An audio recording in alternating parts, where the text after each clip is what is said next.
I'm Cathy from Eclectic Images, and thank you for joining me today. Today's card is going to be a wintry scene with one of our ladies, Rosa, but I'm wanting to make it a very loose watercolour scene. So I'll be stamping with the VersaFine Clear inks with the bits that I don't want to bleed, and then with the Catherine Pooler inks I'll be using those for some background watercolouring. So let's have a look at our stamps for today. I've got Rosa is the lady that I've picked. Now I feel that I've done this with type of scene with her before, where because she's taken from a rear view, it looks like she's hurrying home in the rain. So it just really suits the winter scene. And then winter branch and some of our flowers to both build up a hedge and also to give us some coloured blossoms, and just one of the lamps posts out of the lamppost set. Our inks, we've got VersaFine Clear, Nocturne and Morning Mist. I want the whole card to have a fairly grey overtones, so I've also picked Catherine Pooler Pebble and Slate, and then pucker up for that splash of colour. So we're going to stamp Rosa first in the Nocturne. So she's going to be our main feature. I may stamp some Winter Branch in Nocturne as well. I'm not fully decided on that yet. This ink pad needs a bit of a re-ink, so I've just got to make sure I'm quite thorough with my inking. Okay, stamp her in there.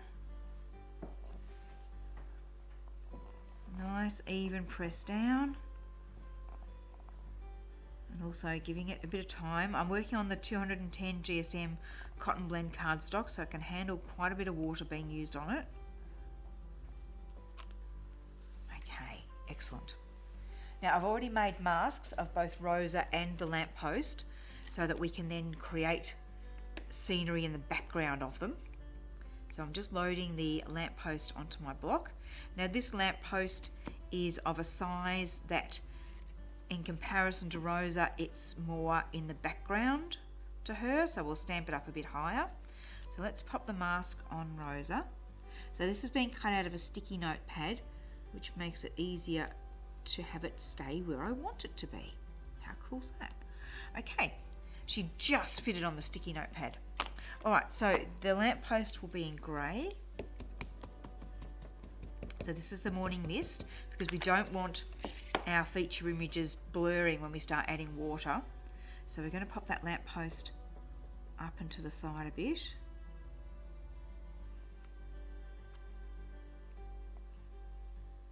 So it's going to run off the top of the card, that's fine. Okay.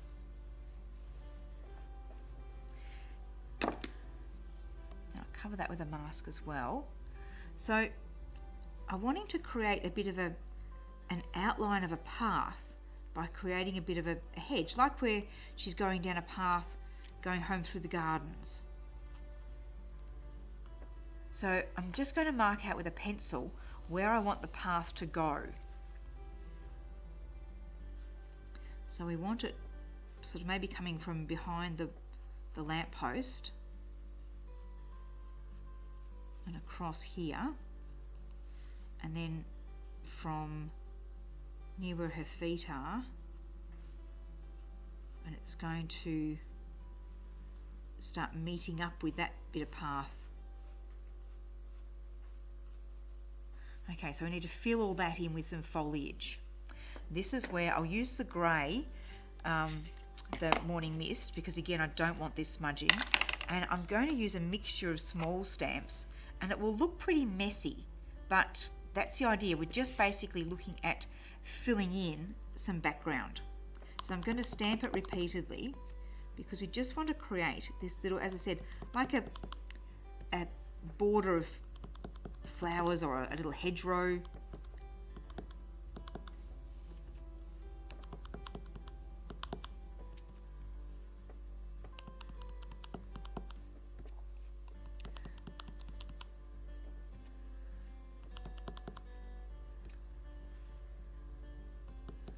Now I'm just trying to decide whether it would. No, let's start it at the lamppost. I think I like that. Okay, so now let's put some down the front here. And I'll just go over those pencil lines so we then won't see them.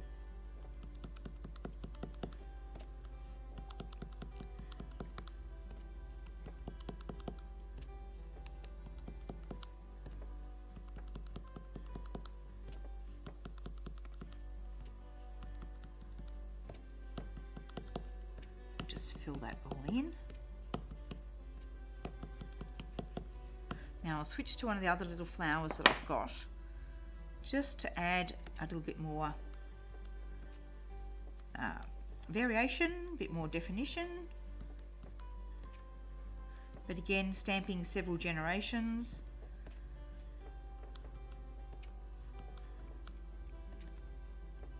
So these two are both out of, let me just grab the stamp set. These two are both out of this set. So we're using, that was the basic frondy one, and now this is the one I'm using. So that's our flower centre smalls.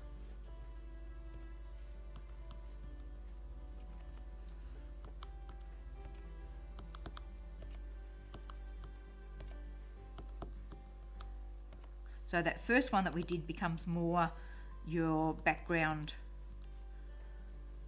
leafy foliage. If we were adding colour to this, I would do that in green, whereas this one is more your little flowers that are growing in that hedge. Okay. Now let's pop some winter branch in the grey as well. I'll take the mask out of the lamppost because I'm happy for the winter branch in the grey. I'm wanting it to go in behind Rosa, but it can go over the top of the lamppost.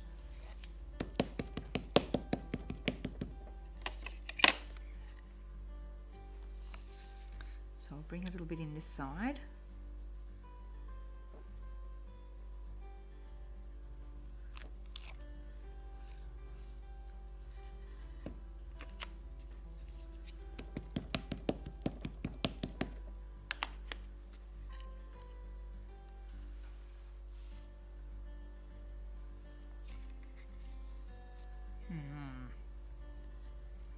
How do I make those branches look the way I want them to look? I think we'll bring it down like that.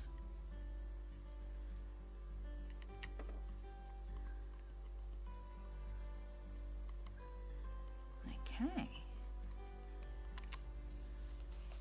So now we can take the mask out from Rosa and look at what we've created. So it already looks pretty cool. You can see, you can get the idea that she's rushing down this path heading home and it's looking wintry and cold. We'll give that a little bit of a go with dry with the heat gun.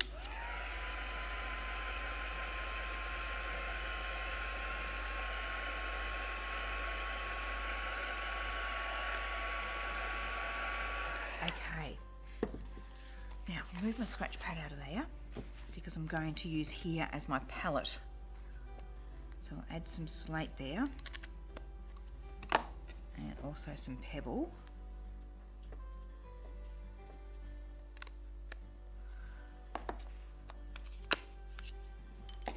And what I want to do, I've got my broad water brush and a medium water brush on the go. Just make sure I've got some water flowing there. So to start with, I'm going to add a bit of a wash. So I'm just giving the brush a squeeze so I get some water coming out, and then we'll pick up some pebble and just smoosh that in there like grey clouds. So laying some water down first and then pop that pebble colour in, letting it flow into the water.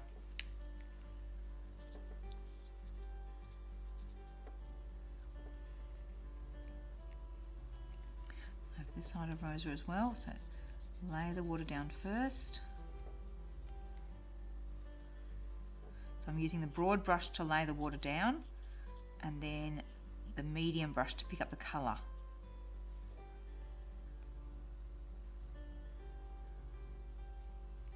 Now I want to create a look of almost like reflections on the path so it looks wet. So we're going to lay some water down.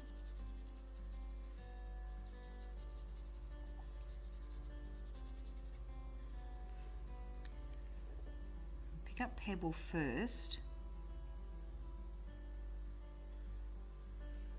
And then I might come in with the broad brush and just soften that out a little bit.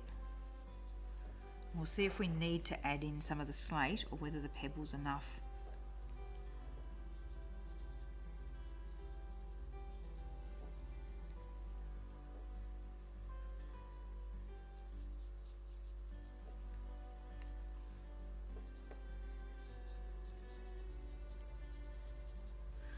just add a little bit like a shadow under her feet with the slate.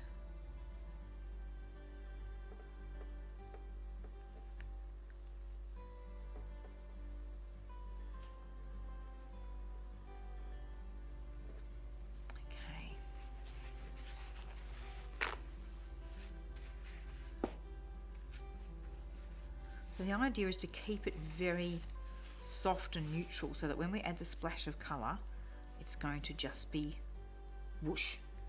So our splash of colour to start with, we'll get a little bit of pucker up.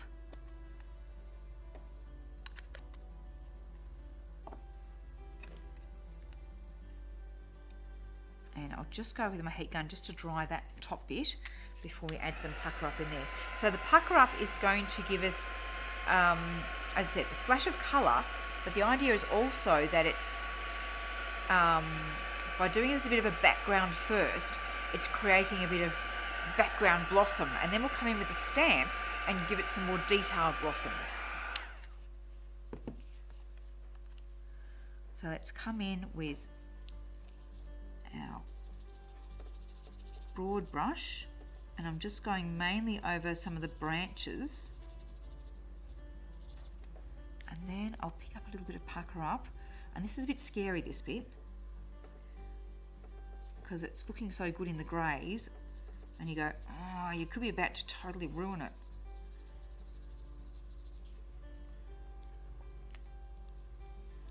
Just squeeze my brush, get a bit more water coming on.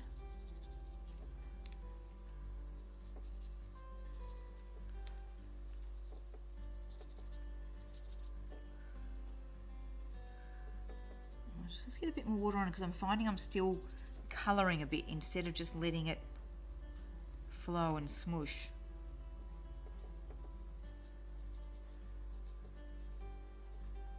I really want it to be quite soft and random. Let's lay a bit more water down there.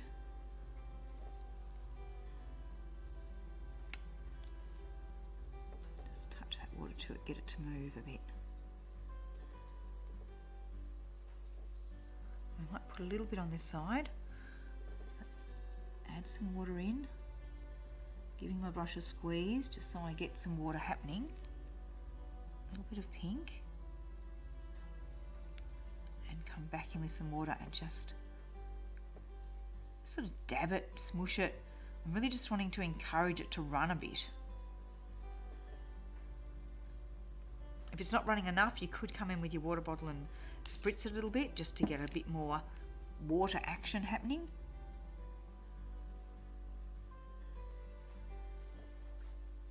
And then, while the card's still wet, let's give it a quick little spritz again. While the card's still wet, I'll just get the pucker up and the small cherry blossom stamp, and I'm going to stamp it over the winter branch so we get some actual little blossoms. But with the card already wet, we'll get a bit of bleeding happening. So it's going to make it soft.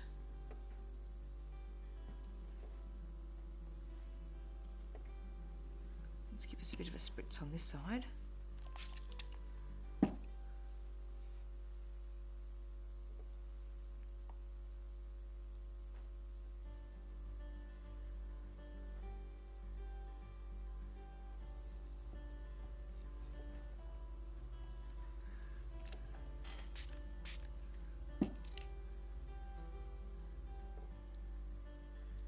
Now, I don't know whether cherry blossoms are out during winter. Just looks pretty to me, so very much artistic license here. I might have one just dropping down off there.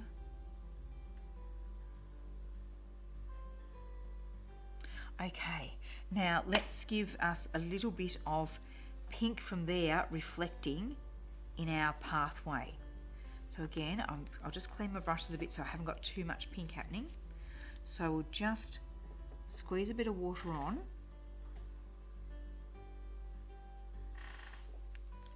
And add a tiny bit of pink.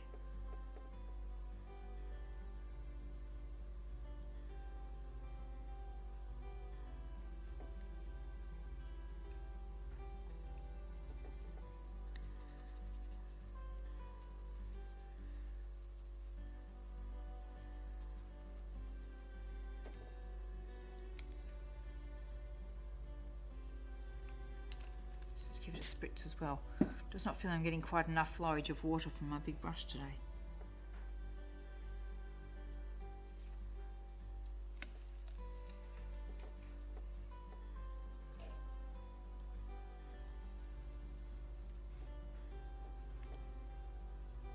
Right, now to colour in Rosa, I'm going to do a mixture here of the greys and then just pick out maybe a couple of elements in the bright pink. So let's again clean my brushes. We'll bring in mainly the slate colour.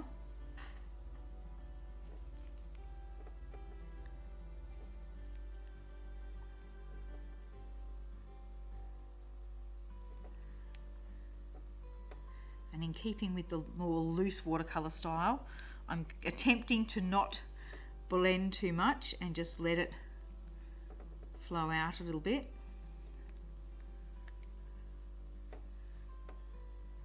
Which can be a bit tricky. I'm more used to blending.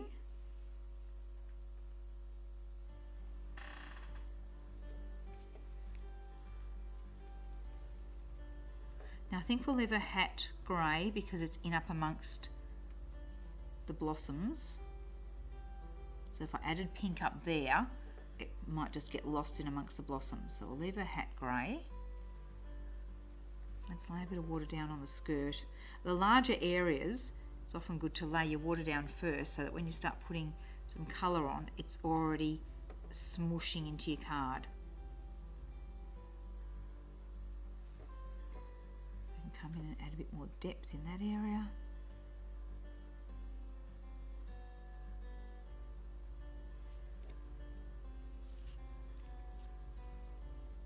Okay, I'll do the shoes in pink and then we'll see if we need anything else done in the pink.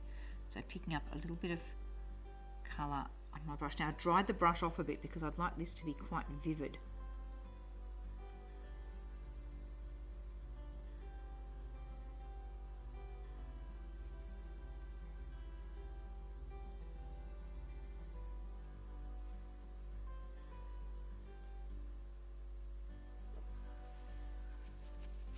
See, that's fun, isn't it? You know, I might leave it just the shoes pink. I was thinking of maybe adding some pink into her underskirt or something, but I'm thinking just the shoes.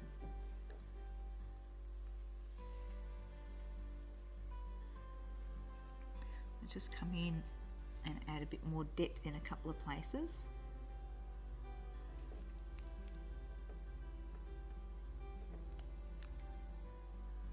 This design is actually really cool that it shows you where to add your highlights and shades.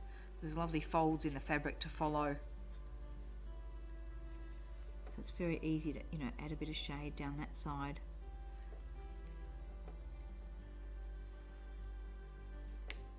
We can even come in and add some along this fold here if we want to.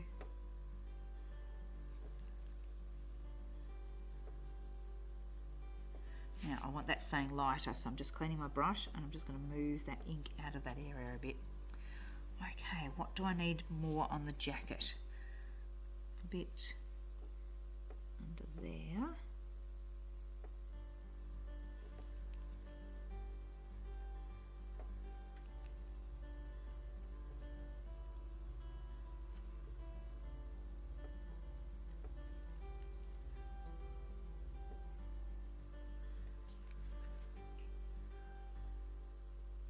Oh, the lamppost. Lamppost needs a bit too. That's looking quite stark. So I think that's enough for Rosa. But I'm just going to add a little bit of a wash here over the lamppost.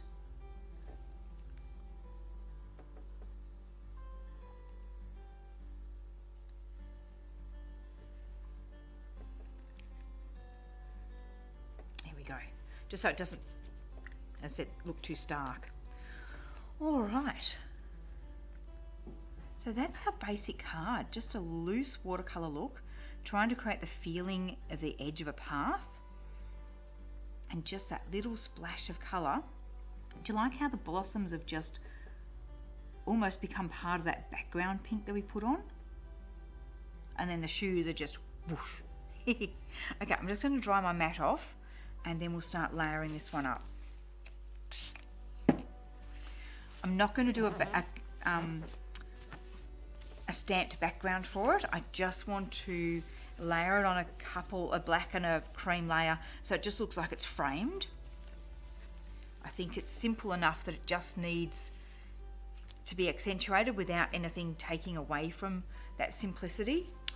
Let's just give it a quick dry. And I'm not going to add any sparkle, any glitter. It's just staying as is. Matthew's probably going to have heart failure, but there's not going to be any glitter on this one.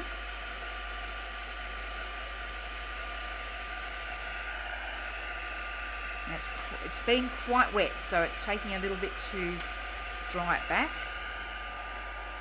Actually, a blob of water there.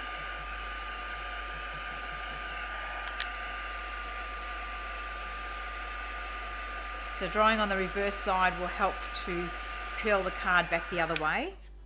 Now if I had an iron or a laminator out here, because I've got no embossing on this, I could actually run it through the laminator and that would smooth it all out. But we're not going to stop to do that now, but that would be a really good thing to do to flatten that out so that it would layer up better on our card. I'm just going to put the base layers together while that's having a few more minutes to dry. So I'm just doing a simple cotton blend base, so the same colour as our backing card there, and a black border.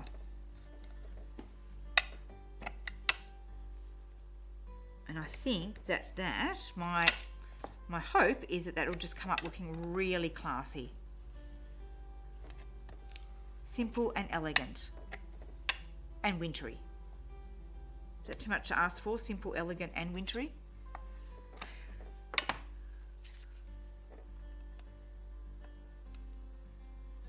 Now I've gone over the edge on that one with my tape, so I'll just quickly give it that a fold back in, just so that it's not hanging out the edge.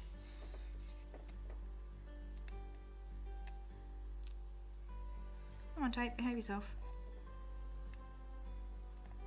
That's better.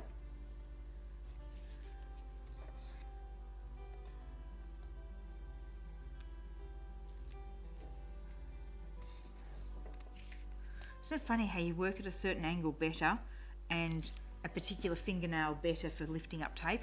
If I break that nail, I'm lost. Okay, now before putting it down, I'm just going to have a look at how big my borders were.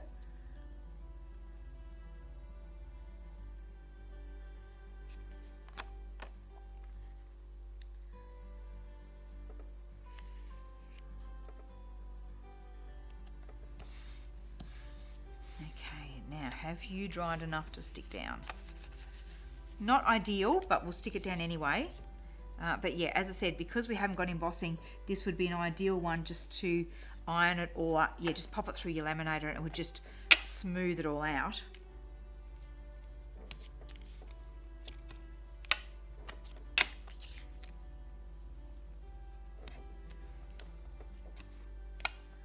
But what I'll do instead is just put an extra couple of rows of tape along the back, just to hold those wrinkles down.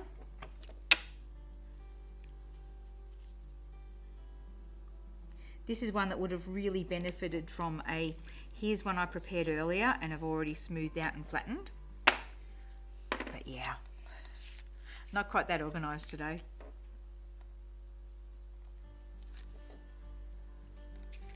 Now, again, before I take all my tape off, I think I allowed only a very fine border. Oh no, it's a bit chunky than I thought. So we've got,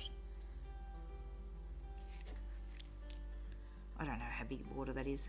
It's not, maybe 1/4 centimetre.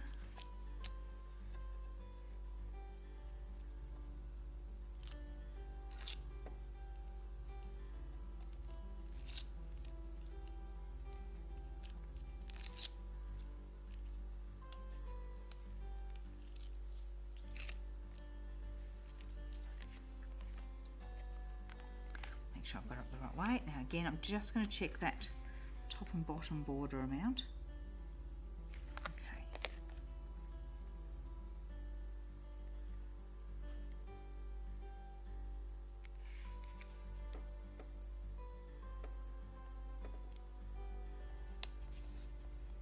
smooth it as best I can. But yes, it would be better if I'd had a chance to flatten it out. But see what I mean about, I think just a basic border is all that it needs. I think we've got enough going on there that simplicity just adds to it. I think if I'd done a pattern border, that would just take away from it. Okay, well, that's our Rosa on a wintry day with some loose watercolouring, some stamping onto wet cardstock to get that soft effect, and also the effect of having mainly the grey tones with just a splash of colour. Hope you liked that one today, and I hope you have a go at it, and we'll see you again next time.